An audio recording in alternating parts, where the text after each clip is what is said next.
घुमाई देबो के जानू की घोड़ा मेला घुमाई देबो के जानू झाझा के मेला। कृष्णा रिकॉर्डिंग स्टूडियो सूरत।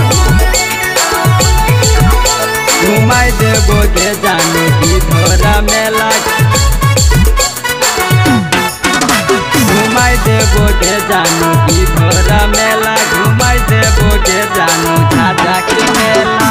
सज धज के अहिया जानू घरा से अकेला सज धज के अहिया जानू घरा से अकेला घुमाई देबो के जानू जमुई के मेला घुमाई देबो के जानू जमुई के मेला।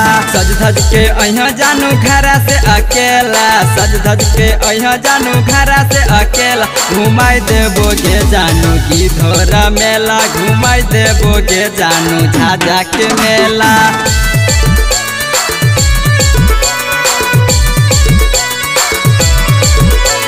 घुमाई देबो के जानू की घोड़ा मेला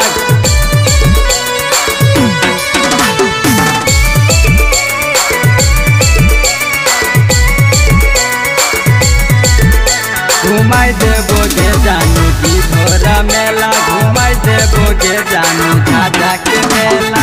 चौमिन खिलेबो तोरा ठंडा पिलबोगे तारा माटी पर साथे बैठबोगे तारा माटी पर साथे बैठबोगे। चौमिन खिलेबो तोरा ठंडा पिलबोगे तारा माटी पर साथे बैठबोगे।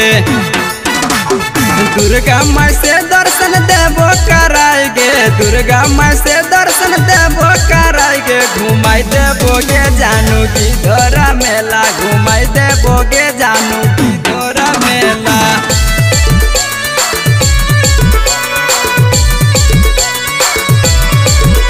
घुमाई देबो के जानू की धोरा मेला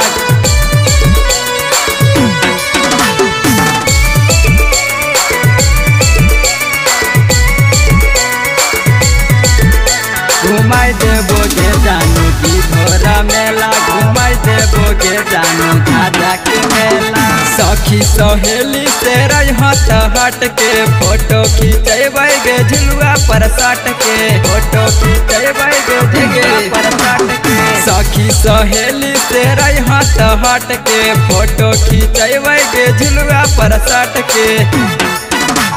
नंदन कपिलवा तरह कोला भर गे सुनील रंजितवा तरह कोला भर गे घुमाई देबो के जानू बेलर के मेला घुमाई देबो के जानू बड़वा के मेला।